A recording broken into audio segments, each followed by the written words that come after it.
Louvado seja o nome do Senhor Jesus. Quem está feliz aí com o Senhor, diga amém. É um novo tempo, é uma nova etapa. As experiências são novas experiências. As estratégias de Satanás é a mesma. É por isso que ele é um derrotado. Porque as estratégias dele é a mesma. Só que o Senhor, a sua palavra, ela é nova todos os dias. Ele não sabe o que vai acontecer daqui a 2 segundos. Eu não sei, nem você.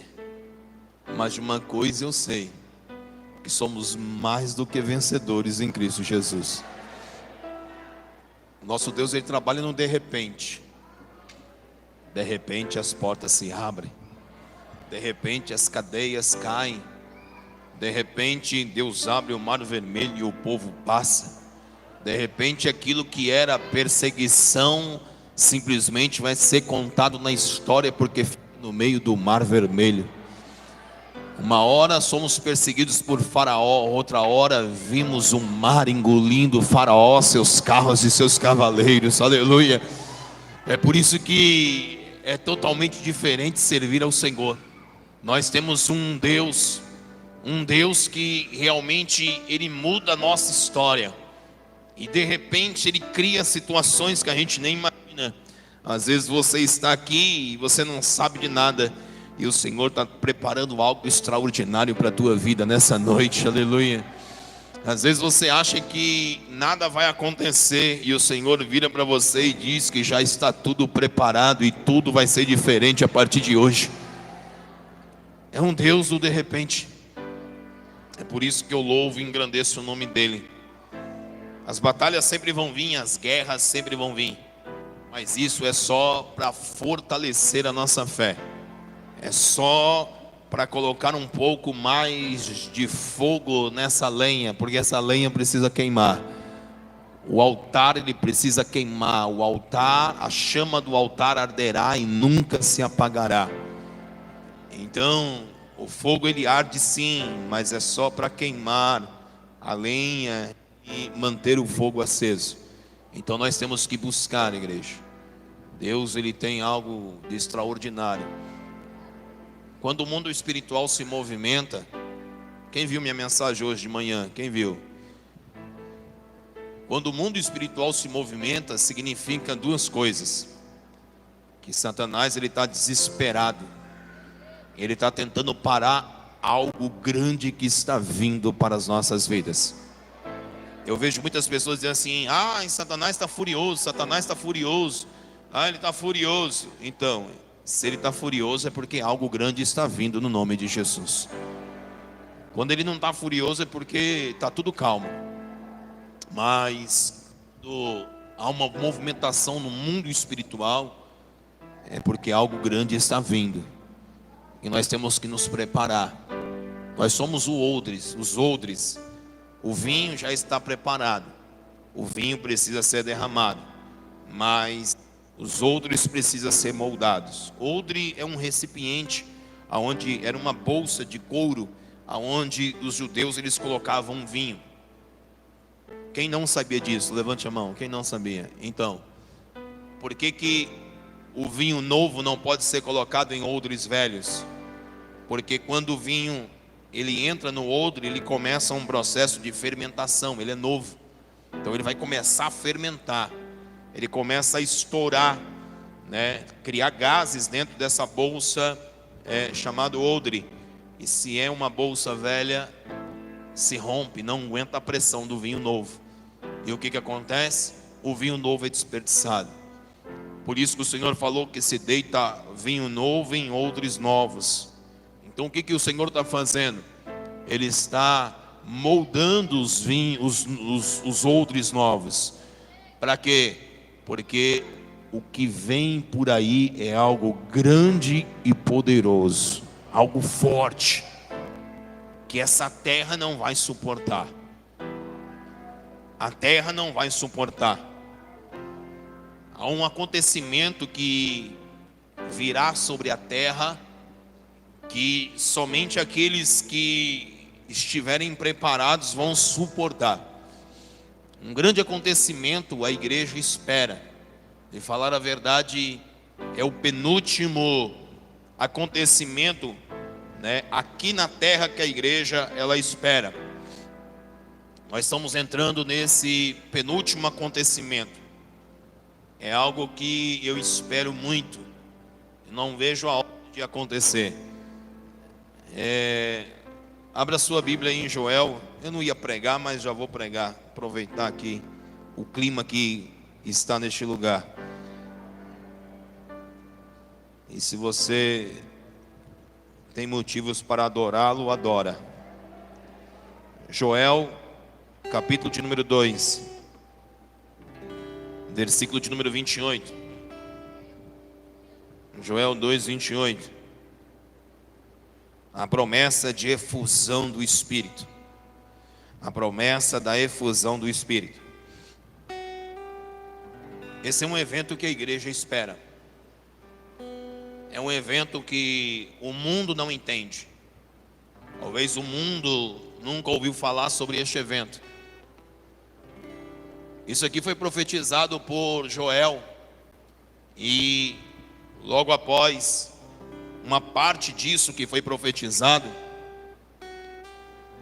aconteceu lá em Atos 2, que daqui a pouco a gente vai falar um pouco sobre isso. Mas fique de pé em reverência à palavra.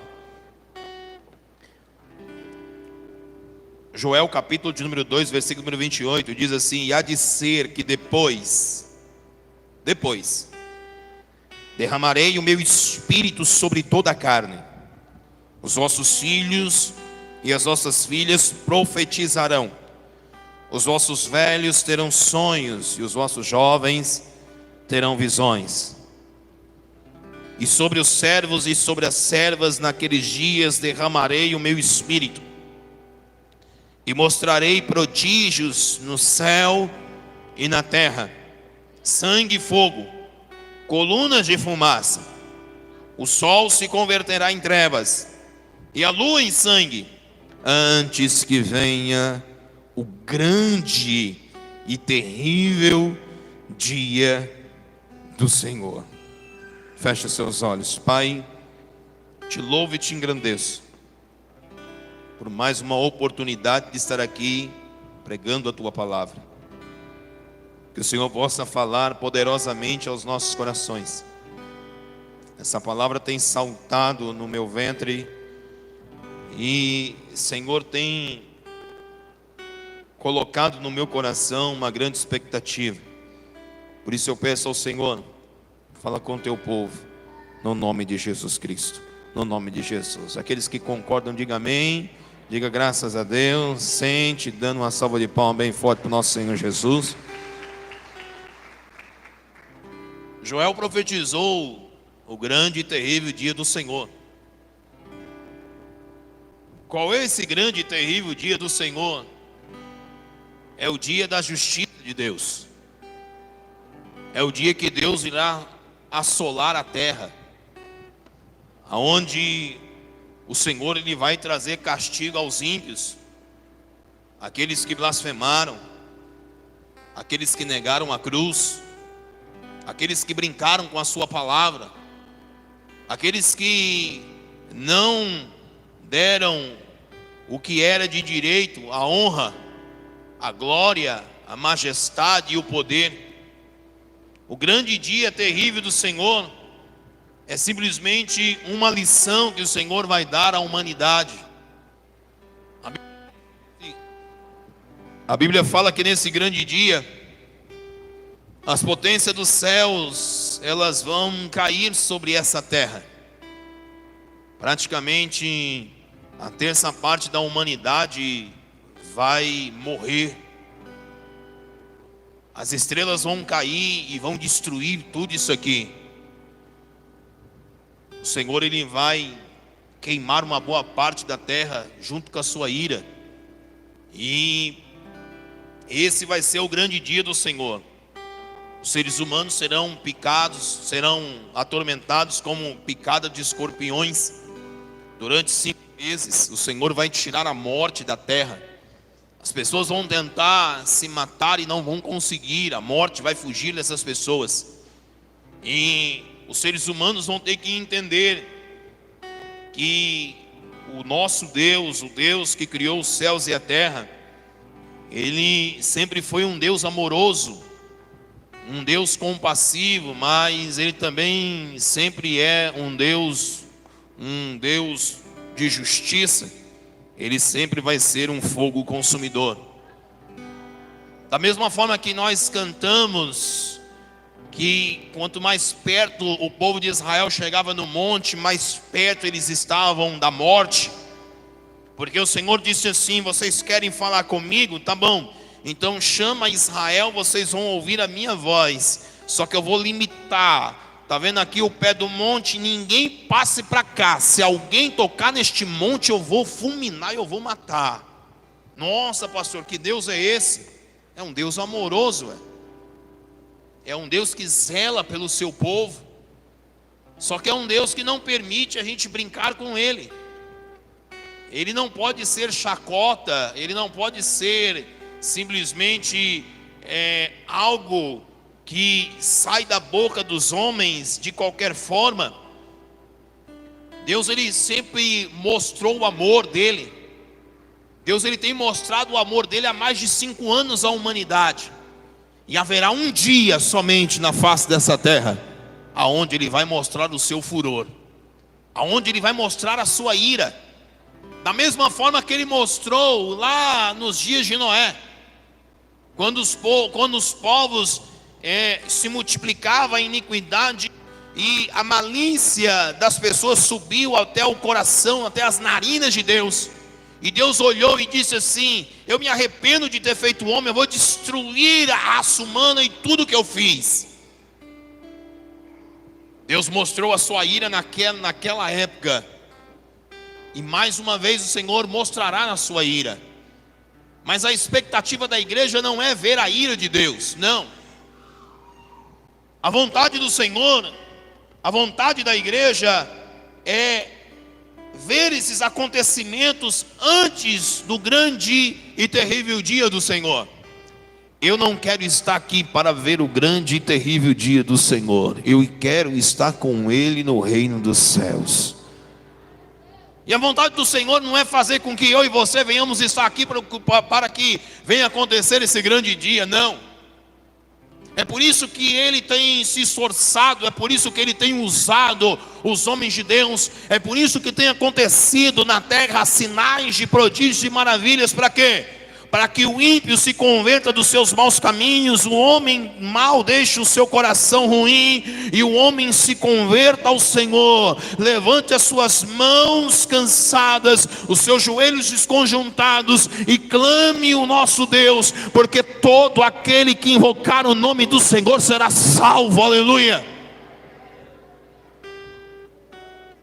O ser humano vai para onde quiser. A igreja, ela espera um grande acontecimento.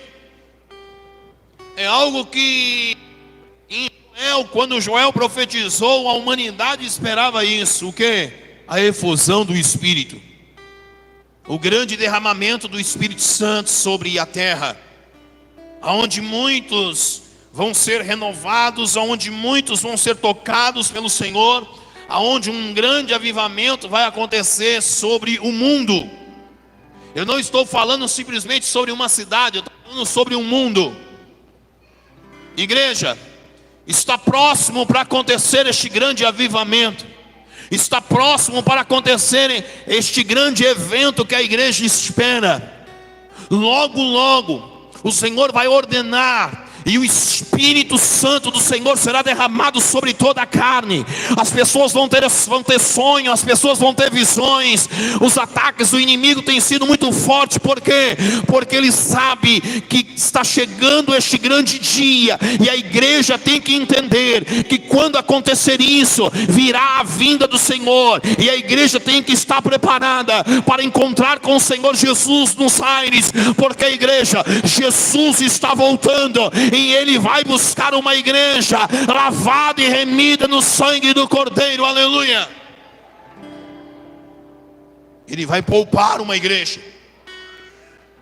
Não uma igreja que está no domingo aqui adorando a Ele e está na segunda no forró. Não uma igreja que está numa quarta-feira aqui adorando e bendizendo o nome dEle e na quinta-feira está tomando cachaça. Não, uma igreja lavada e remida pelo sangue do Cordeiro. Uma igreja que não tem intimidade com as coisas do mundo. Uma igreja que só tem apenas um relacionamento. Somente se relaciona com o seu noivo, à espera dele. E entenda, ele está voltando. Se prepara você que não está preparado, porque Jesus está voltando. A palavra do Senhor vai se cumprir. Os céus vão se romper, como nós cantamos aqui, e nós vamos se encontrar com Ele nas nuvens. Aleluia. Quem está aguardando a vinda do Senhor, levante a sua mão e dá glória a Deus. E se for agora, você está preparado?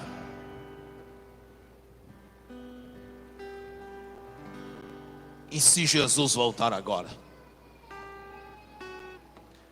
Hoje o Davizinho estava assistindo um desenho chamado Mindinho, o missionário. E aí a pastora disse que ele saiu para fora. E a Carla foi atrás dele. E ele foi lá para fora, em plena luz do dia. Olhou para o céu e começou a falar com Jesus. Falou com Jesus. E de repente voltou.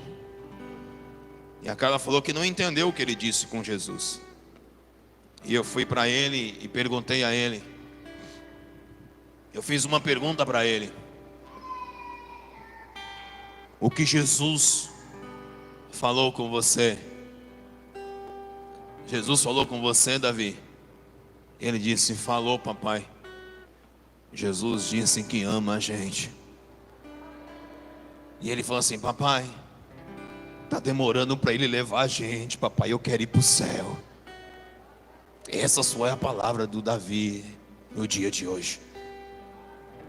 Ele falou que está demorando demais. Ele falou que ele quer ir logo para o céu.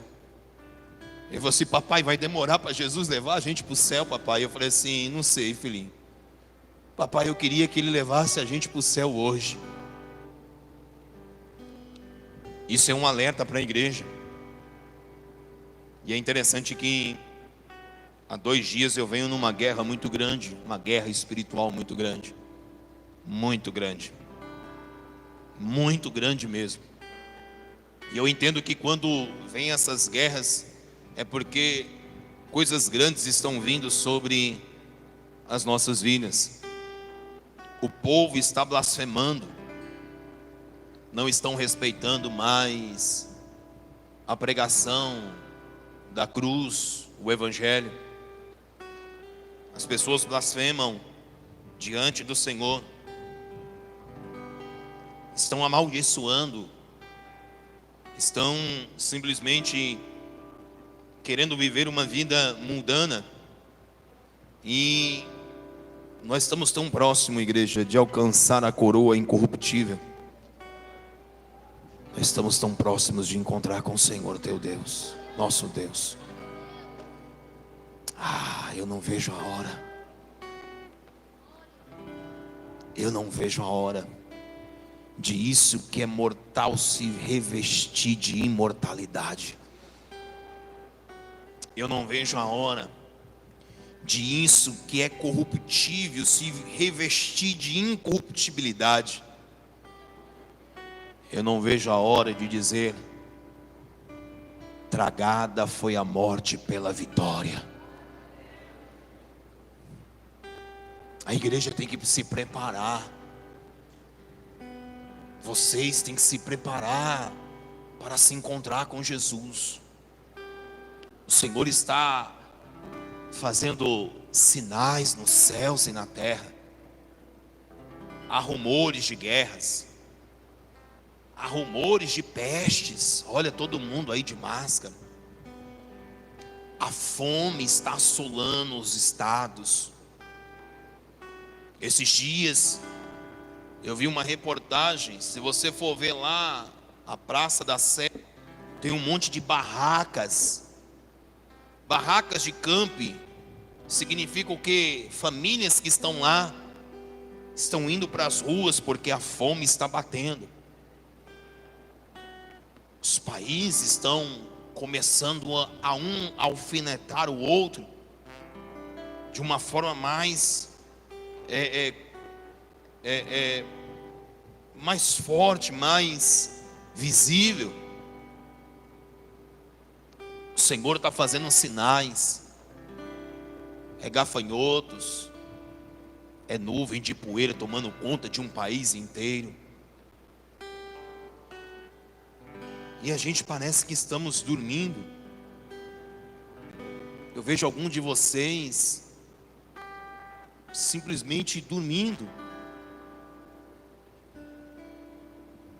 Não se preocupam com a vida espiritual. Vêm a este lugar como se fosse, não sei, um supermercado onde vocês escolhem alguns produtos e levam para casa. A bênção financeira, a cura, ou então paz interior, ou então um sucesso no amor. Cada um entra aqui e vai olhando as prateleiras e vão carregando e vão levando para casa. As pessoas não entendem o que significa isso. Sabe, igreja, Jesus está voltando. E quando você vê o livro de Atos, abre aí Atos dos Apóstolos, capítulo número 1, Atos dos Apóstolos, capítulo número 1, abre aí. Jesus, ele estava conversando com os seus discípulos. Ele tinha ressuscitado e agora ele estava conversando com os seus discípulos. Atos dos Apóstolos, capítulo de número 1, versículo número 5. Ele diz assim: porque na verdade, Jesus falando, Jesus dizendo, conversando com ele. E entenda, depois da ressurreição de Cristo, eles achavam que aquele dia era um dia normal. Jesus já estava praticamente 40 dias ali na terra, depois da sua ressurreição, então já estava normal. As conversas com o mestre estavam normal. Eles imaginavam que Jesus ia ficar muito tempo com eles. E quando um belo dia ele estava lá no Monte das Oliveiras, e Jesus disse assim, porque na verdade João Batista batizou com água, mas vós sereis batizados com o Espírito Santo, não muito mais depois desses dias. E aqueles dias, pois que se havia reunido, perguntavam dizendo: Senhor, restaurará tu neste tempo o reino de Israel? Você viu que eles estavam preocupados com o tempo daquele momento, eles estavam preocupados com aquele dia. Eles não estavam preocupados com o amanhã, eles estavam preocupados com aquele momento. Então ele perguntou assim: Senhor, o Senhor vai restaurar, Israel? Porque Israel estava falido, Israel estava sendo subjugado pelo governo de Roma. Os romanos, o império, o imperador César estava ali subjugando o povo. Mais uma vez o povo estava sendo escravo. E aí uma pergunta de libertação. Eles queriam que Jesus, não era a alma, mas libertasse Israel e estabelecesse o seu reino. Já que Jesus, ele não estabeleceu o reino dele em 3 anos atrás, como ele morreu, colocaram uma plaquinha lá, o rei de judeus. Eles imaginaram que agora, Jesus com o corpo glorificado, Jesus atravessando paredes, Jesus simplesmente aparecendo e sumindo, num piscar de olhos. Agora, depois da sua ressurreição, eles imaginaram assim: agora o Senhor vai restaurar Israel, nós vamos sair debaixo do jugo de Roma. E Jesus disse: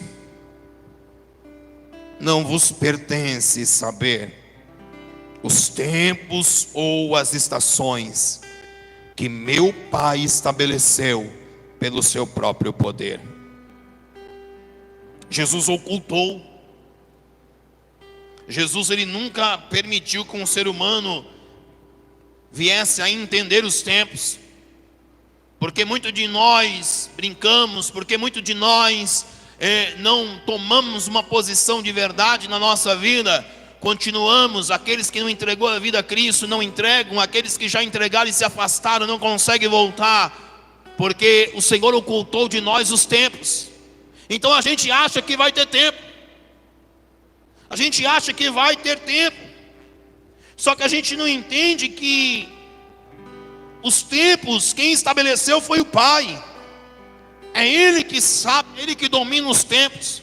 Se Jesus não voltar agora, a gente pode dizer assim, não, mas então tá bom, então nós vamos ter chance. Estava conversando com um pastor em São José dos Campos.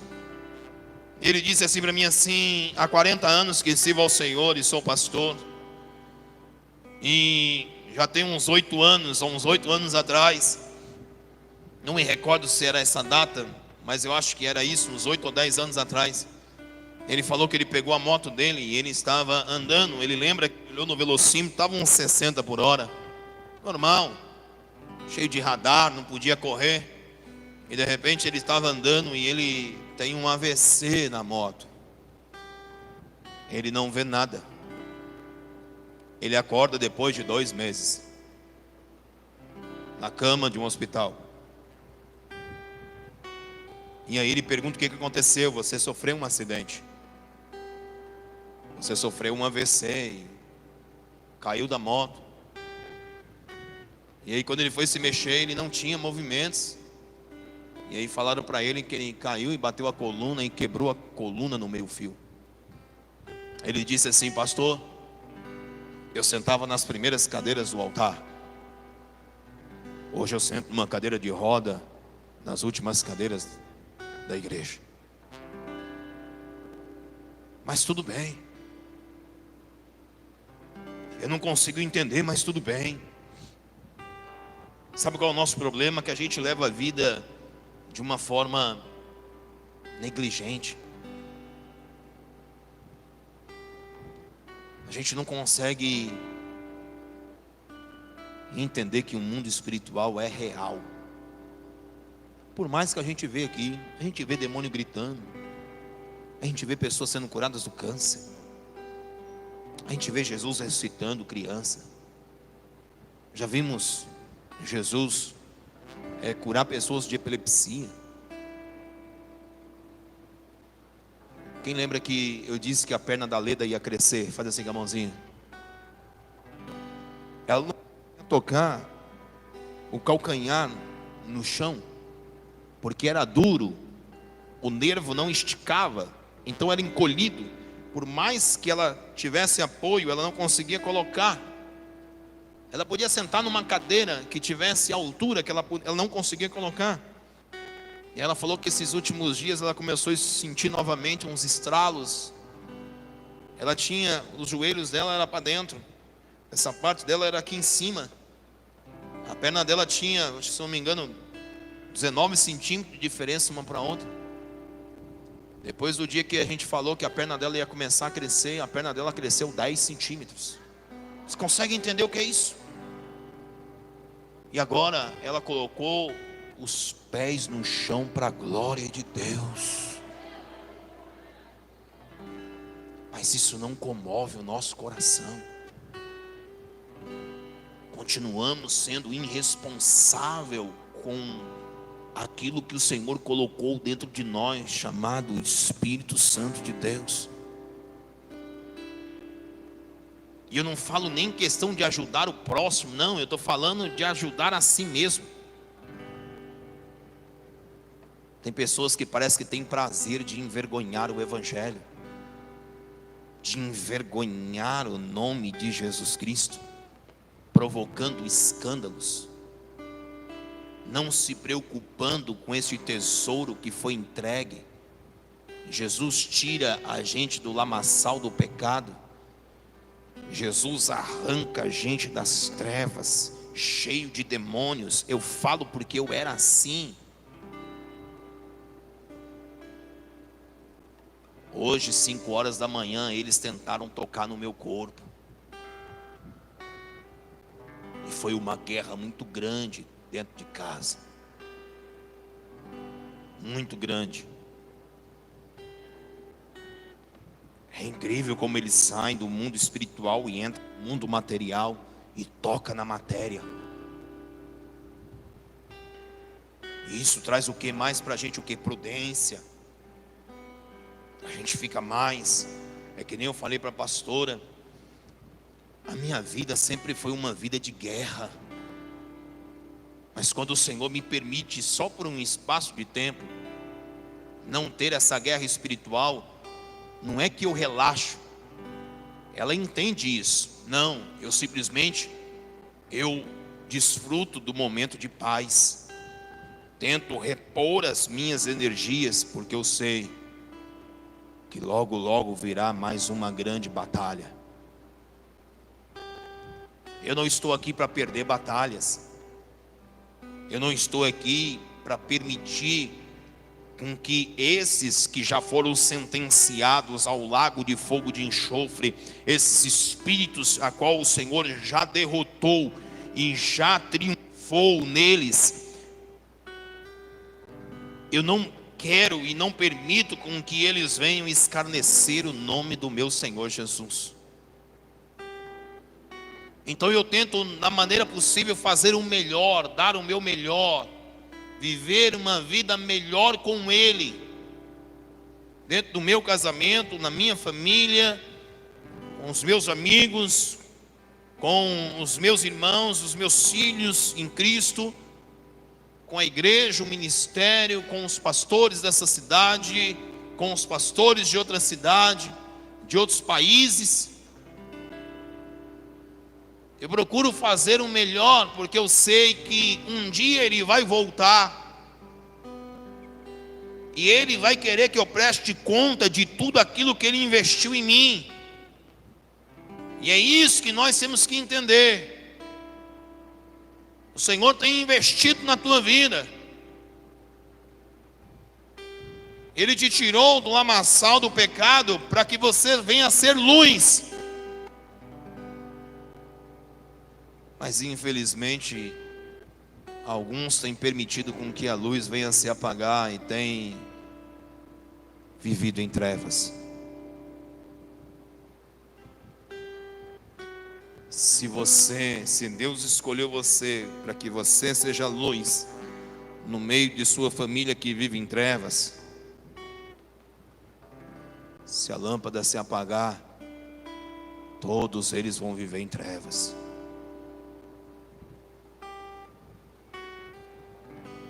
Sabe qual é o problema? Você é egoísta demais. Quer viver a sua vida.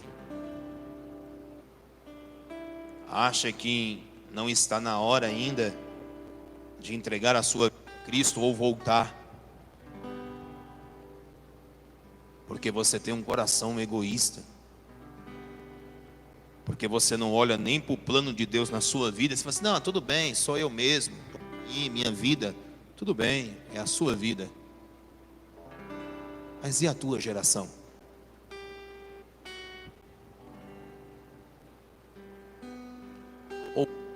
Ou você não vai gerar filhos, ou a sua geração vai ser abortada na terra, ou a história de Deus para por aí, o seu. Se o teu pensamento é com que a história de Deus pare no meio do seu egoísmo e acabe aqui, quando você fechar os olhos na terra, você não vai deixar descendência, até entendo. O problema é seu se você quiser ir para o inferno. A alma é sua. Mas se você pensa em ter filhos, ou se você tem filhos, você tem que entender que você está destruindo uma geração.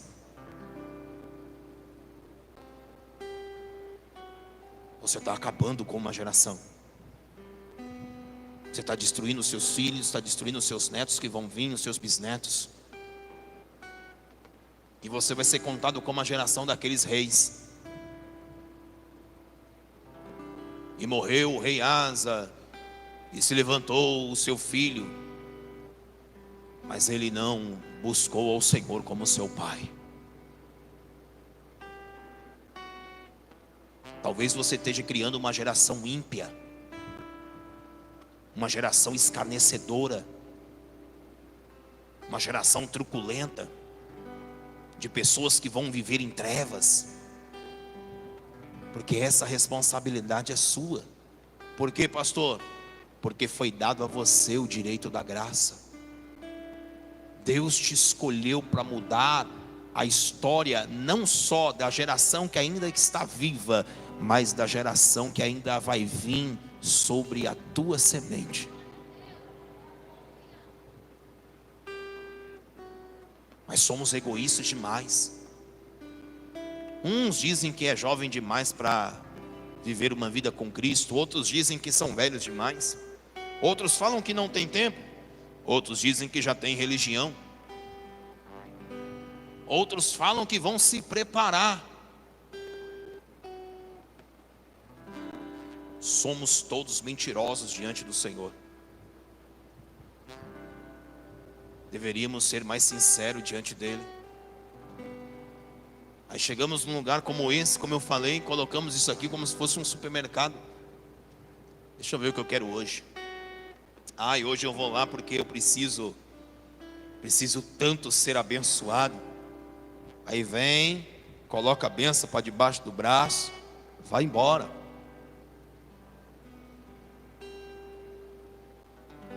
Quando recebe uma porta de emprego, o primeiro pagamento que faz, estoura em cachaça.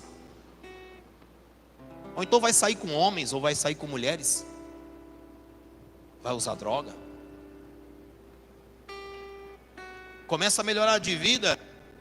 Tchau, pardal. Casa do Senhor. Não tenho mais tempo. Sou um homem ocupado, sou uma mulher ocupada agora. E vai se levantando uma geração ímpia. Vai se levantando uma geração que não busca o Senhor, uma geração corrompida. O que será mesmo que nós estamos fazendo aqui neste lugar? Qual foi o intuito que nós saímos de nossas casas para estar aqui? Para que mesmo nós estamos aqui? Será que nós estamos aqui para... Será que a gente está fazendo a mesma coisa que aqueles homens fizeram no templo? Mercadejando? Será que nós viemos aqui para negociar algumas coisas com Deus? Que se Jesus ele aparecesse aqui em forma humana, será que ele chicoteava a gente igual chicoteou os cambistas? Não sei. Isso fica para a gente pensar. O que realmente esse lugar representa para a gente? O que realmente o reino de Deus representa para a gente? O que realmente Deus representa para nós? Ele é meu pai. É meu também. É de todos nós. Só que uns honram ao pai e outros não. Outros aguardam e amam a vinda dele e outros não.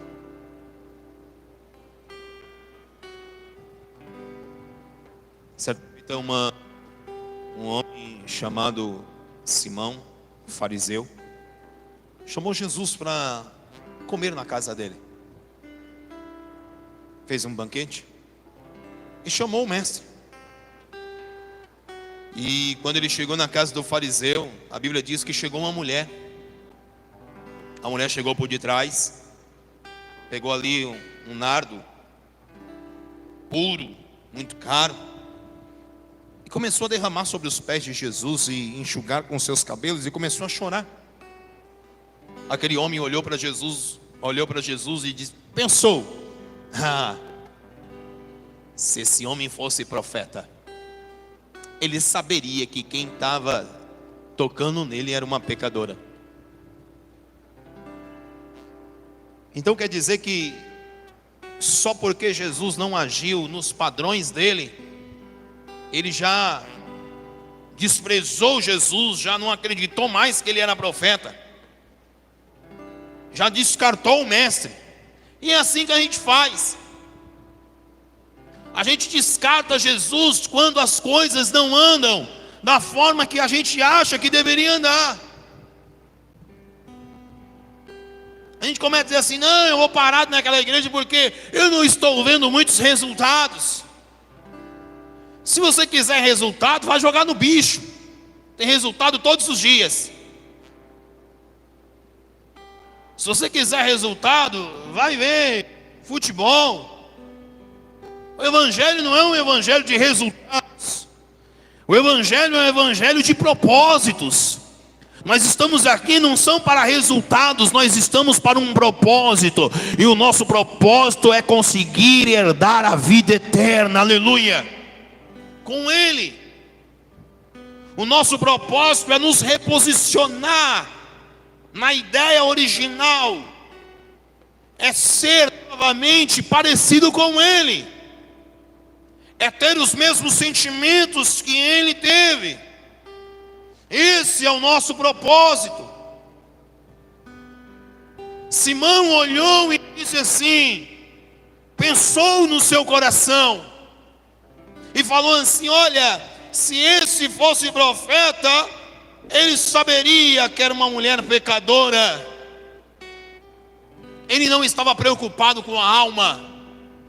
Ele não estava preocupado com o reino de Deus. É por isso que ele não entendia o que era o reino de Deus. Ele era um homem estudado da lei. Ele era um fariseu, um homem que compreendia as escrituras, mas não entendia o amor de Deus. Jesus olhou para ele assim: Simão, o que te parece? Um homem havia dois credores. Um que devia 50 dinheiro e outro que devia 500. E ambos não tinham como pagar. E o homem foi e perdoou a dívida de ambos. Quem amou mais? Simão olha e diz assim: eu acho aquele que foi perdoado mais. E ele diz assim: disseste a verdade. Simão, eu entrei na tua casa e tu não me destes água para lavar os meus pés, que era um costume judaico. Mas essa mulher não cessa de regar os meus pés com lágrimas e enxugar com os cabelos. Cheguei na tua casa, Simão, e tu não me deste ósculo santo. Tu não me beijastes no rosto. Mas essa mulher, desde a hora que chegou aqui, não cessa de beijar os meus pés.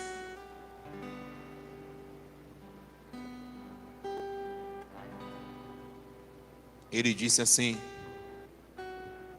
Simão, quanto maior a dívida, maior o amor. Eu tenho uma dívida impagável com o Senhor.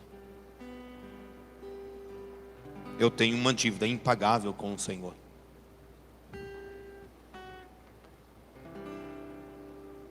Porque era um pecador e não podia oferecer nada a Jesus. Falar a verdade, eu não tinha nem unguento. A pecadora ainda tinha unguento, eu não tinha nada. Ela ainda tinha cheiro de vida, eu só tinha cheiro de morte.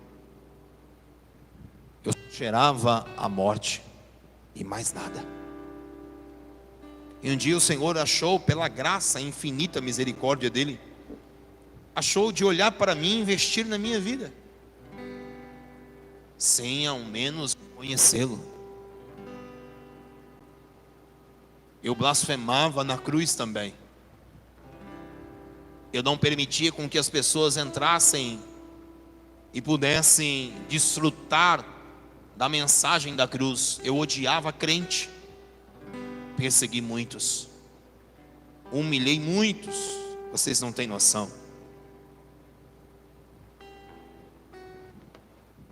Um dia eu pedi uma oportunidade de conhecê-lo não como Deus, mas de conhecê-lo como Pai. E Ele me deu essa oportunidade. O pai que eu não tive biológico na terra,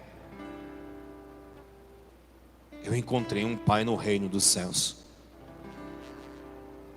E isso já faz 15 anos e vai para 16 anos. Nunca escandalizei o evangelho.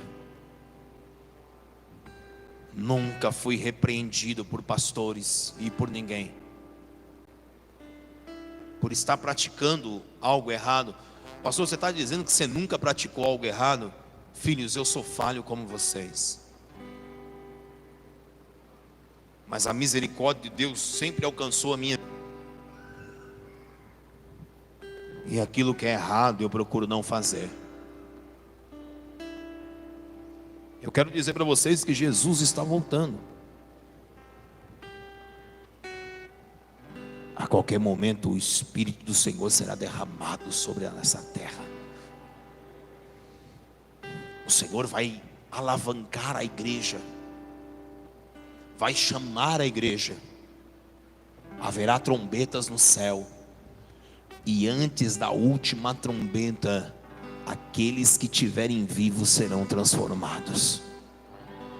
Os mortos que morreram em Cristo vão ressuscitar. E nós que estivermos vivos seremos transformados. E nós vamos encontrar, porque esse derramamento de Espírito que virá vai ser para poder levar a igreja. E isso pode acontecer a qualquer momento. Como aconteceu na ida de Jesus, assim Ele pode voltar. Jesus estava conversando com seus discípulos, e de repente Jesus ele diz assim: não vos pertence saber os tempos ou as estações que o meu Pai estabeleceu pelo seu próprio poder, mas recebereis a virtude do Espírito Santo que há de vir sobre vós, e semeeis as minhas testemunhas, tanto em Jerusalém, como em toda a Judéia, Samaria, aos confins da terra. E quando, olha que interessante, e quando, versículo 9, Atos 1:9, e quando dizia isto, vendo-os eles, foi elevado às alturas, e as nuvens o recebeu, ocultando-os aos seus olhos. Eles estavam conversando com Jesus, olhe para mim. Eles estavam conversando com Jesus, de repente Jesus começou a fazer assim, e eles olhando, e Jesus falando com eles, e eles olhando, e de repente as nuvens ocultou Jesus. Jesus se foi, vivo. É por isso que nós servimos a um Deus vivo. E aí eles olhando para as nuvens sem saber o que dizer, e estando com os olhos fixos no céu, quando ele subia, eis que junto deles se puseram dois homens vestidos de branco. Eles estavam olhando para Jesus, Jesus some, desaparece, e de repente aparece dois homens de branco. E esses homens dizem assim, os quais lhe disseram: homens galileus, por que estáis olhando para o céu?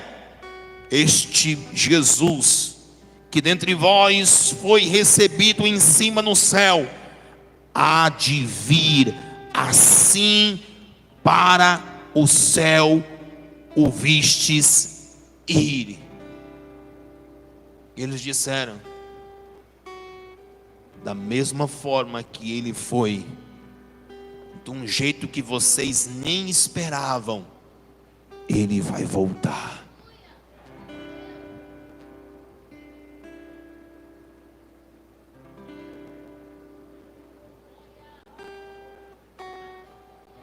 Ele vai voltar. Vai.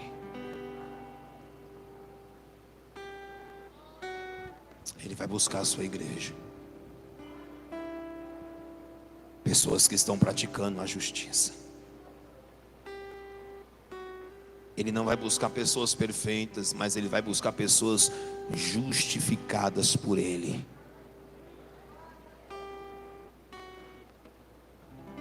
Ele vai voltar à igreja. Guarda essas palavras que eu estou dizendo a vocês. Ele vai voltar. Você precisa se preparar. Talvez não vamos ter tempo. Ele pode voltar agora neste culto. Ele pode voltar com a gente num caminho para casa.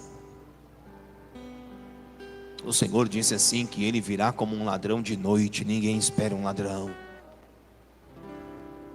Ele virá como um relâmpago que sai do Oriente e se esconde no Ocidente. Vai ser num piscar de olhos. E como estão as nossas obras? Como está a nossa vida? Cheia das coisas de Deus ou cheias das coisas do mundo?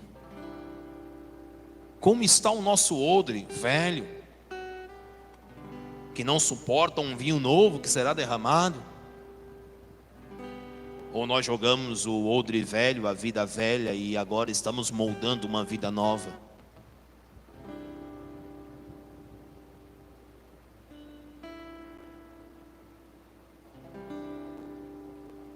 Eu não sei quanto tempo isso vai durar,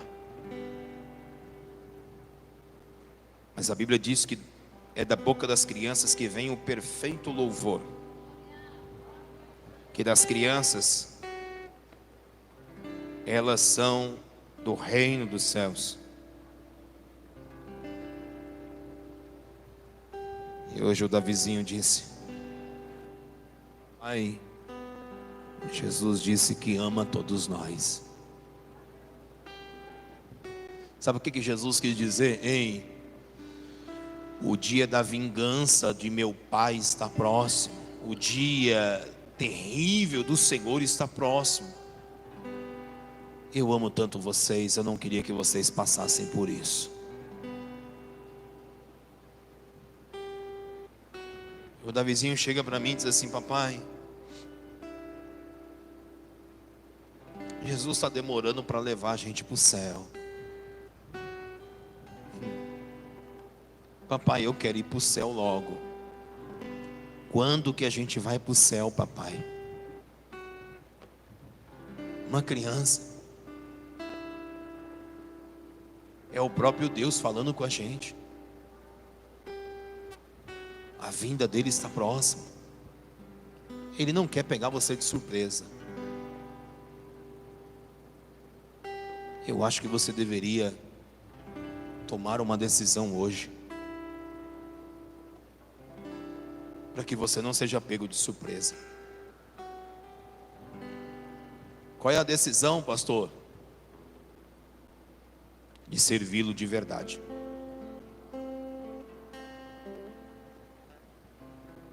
De ser um crente de verdade.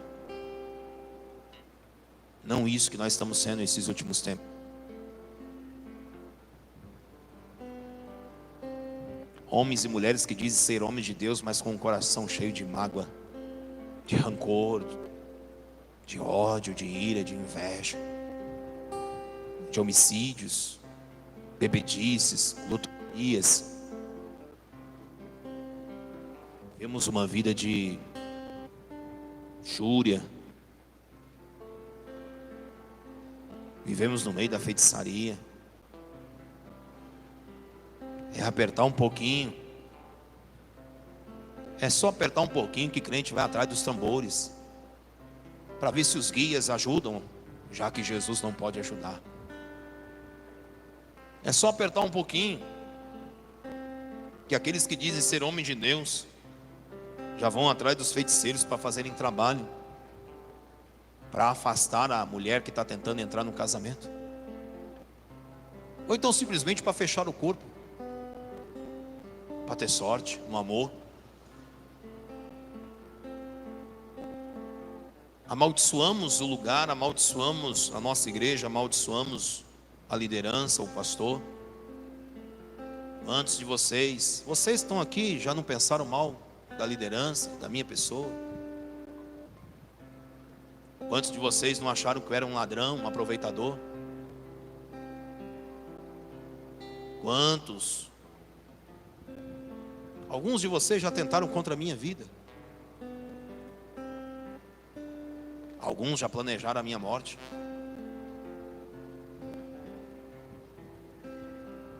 O que a gente precisa fazer? Nós precisamos se arrepender de verdade. Precisamos olhar as Escrituras, ser igreja de verdade, não na quarta-feira apenas, mas ser igreja na quinta-feira aí fora, ser igreja na sexta-feira, sabe? Na segunda-feira. Não é só ser igreja aqui dentro. Honrar a nossa igreja, honrar o nosso ministério, honrar o nome de Cristo, preservar a nossa santidade. Aqui demos glórias a Ele, saímos daqui, amaldiçoamos, falamos palavrões, palavras torpes. Isso não é evangelho. Estamos redondamente enganados. Não foi isso que Jesus nos ensinou. Você não vê Jesus dançando funk. Você não vê Jesus falando palavrão. Você não vê Jesus com mulher dos outros, enganando, amaldiçoando o templo, os projetos. Você não vê Jesus dizendo: é meu pai, mas eu não concordo, eu não concordo, eu não concordo. Você não vê, não foi assim que Ele nos ensinou. Ele nos ensinou a ser manso e humilde como Ele foi. Pastor, o que Jesus quer de mim? Ué, o que Jesus quer de você? Está aqui, ó. Sabe o que Jesus quer de você? Sabe o que Jesus Ele quer de mim? Que está escrito aqui em Miqueias. Miqueias 6, versículo número 8. Ele te declarou, ó homem, o que é bom, e o que o Senhor é que pede de ti, senão que pratiques a justiça, que ames a misericórdia e que andes humildemente diante do teu Deus. Só isso. É só isso que Ele quer da gente. Ele quer que a gente venha praticar a justiça e não a injustiça.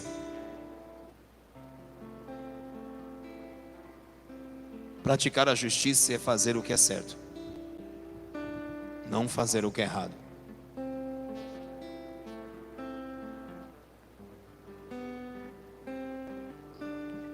Domingo eu chamei um membro nosso, da nossa igreja,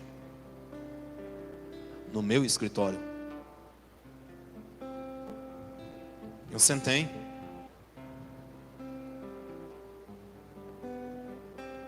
Eu olhei para o membro e disse assim: senta, filho. Ele sentou. E eu disse para ele assim: olha para mim. Ele não conseguiu olhar para mim. Sabe o que ele falou? Não ele, né? Mas o espírito que estava sobre a vida dele. Falou um palavrão. Me chamou de uma palavra muito feia. E falou para mim assim: o meu desejo é dar 10 tiros na tua cabeça e explodir a tua cabeça. É matar você, é acabar com a tua vida. E eu fiquei olhando. Falou muitas coisas horríveis.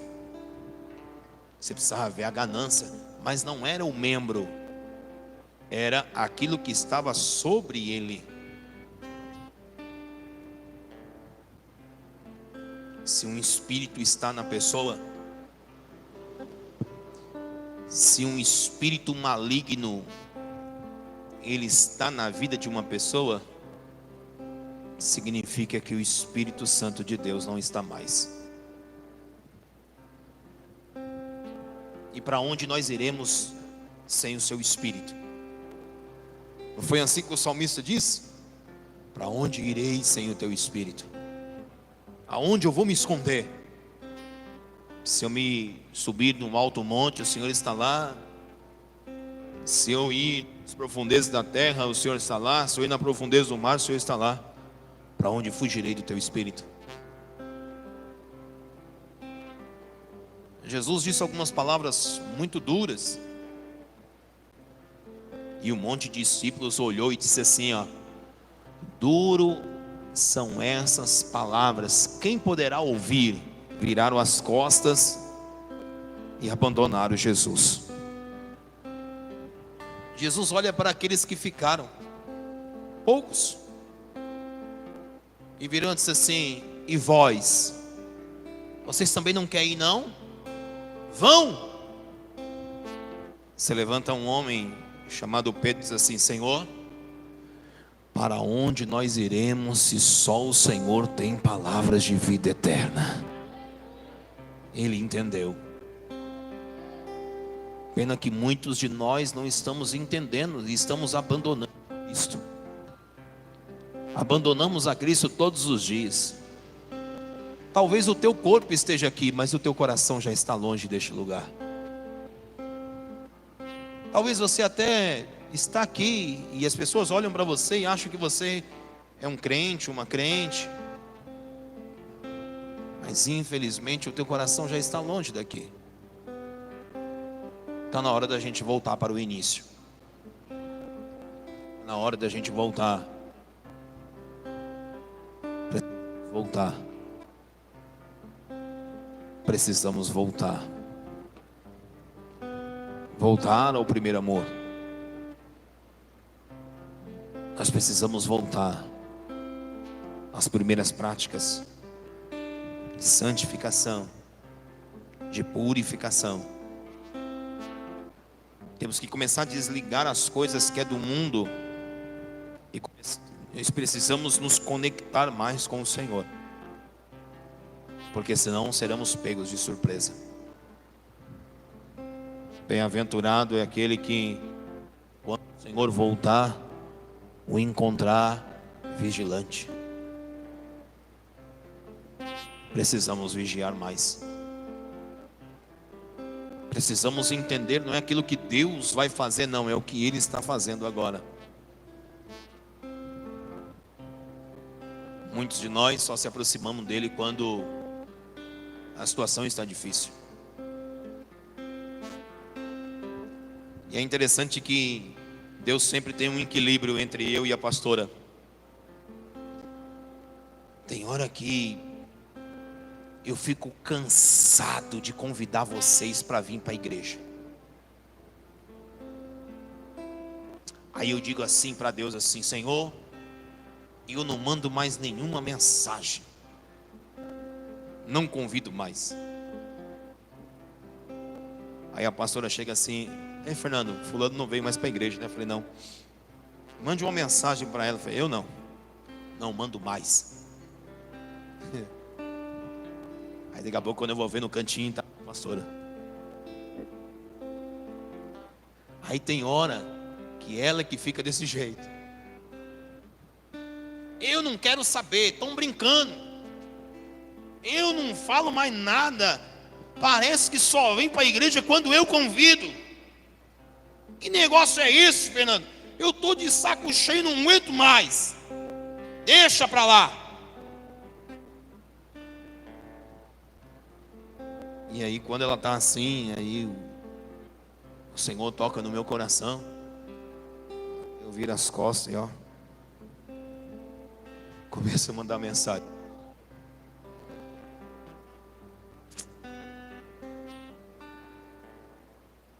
E se a gente desistisse de vocês?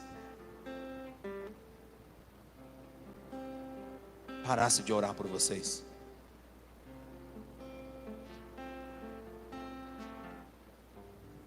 O que seria da vida de vocês? Porque muitos estão igual o Fiat 147, igual o Fusca. Quem lembra disso aí? Só vem no tranco.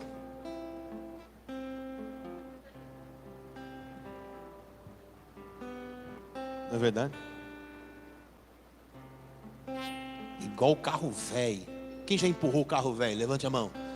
Rapaz, eu estou empurrando uns carros velhos aqui dentro, que não é brincadeira não.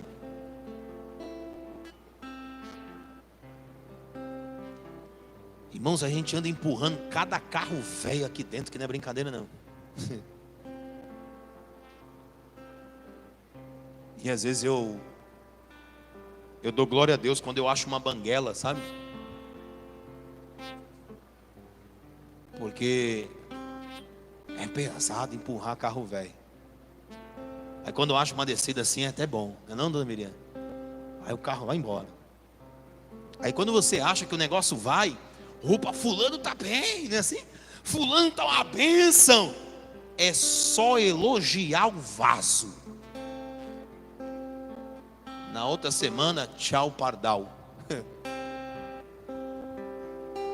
A gente não vê mais. Aí a gente deixa para ver. Aí vem uma quarta, vem uma sexta, vem um domingo, nada. Aí passa a quarta-feira, nada. Aí sexta-feira tá lá, ou eu, a pastora. Aí a pessoa, ai, tô sem força, pastor. Teve uma pessoa que disse para mim assim. Eu falei assim, eu tô com um problema assim, assim, assado. Eu falei assim, então, volte para o propósito. Já sei, né? Voltar para Jesus. Falei, mas eu não tenho força. Eu falei, isso aqui não é questão de força, é questão de escolha. Não é força, é escolha. Você que quiser viver na injustiça, você vive. Se você não quiser viver, você não vive. Você que sabe. É sua vida.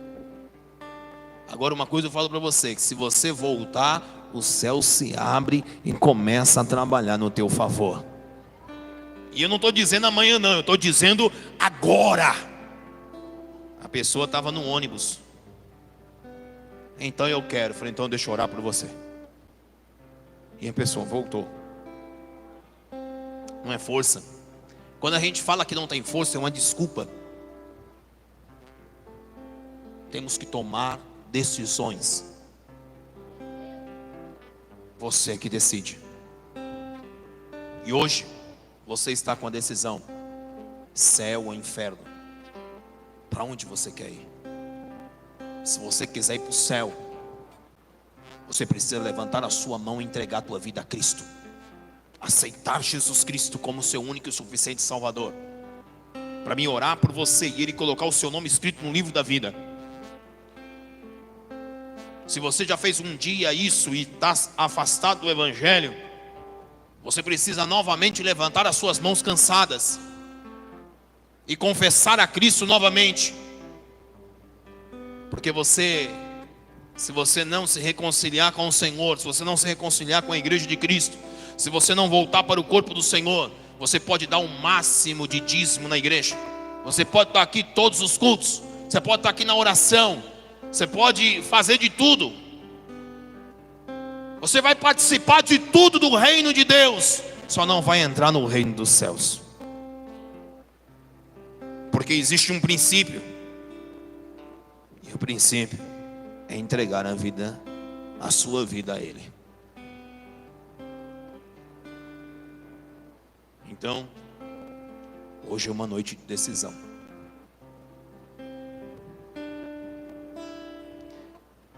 Parabéns. Você fugiu e Jesus te pegou na curva. Você deveria ter ficado na tua casa hoje. Porque essas palavras é que vai julgar a tua vida. Se tu aceitar hoje, você vai ser salvo. Se tu não aceitar, você vai ser condenado. Você deveria ter ficado na tua casa hoje. Porque hoje você está descobrindo a verdade.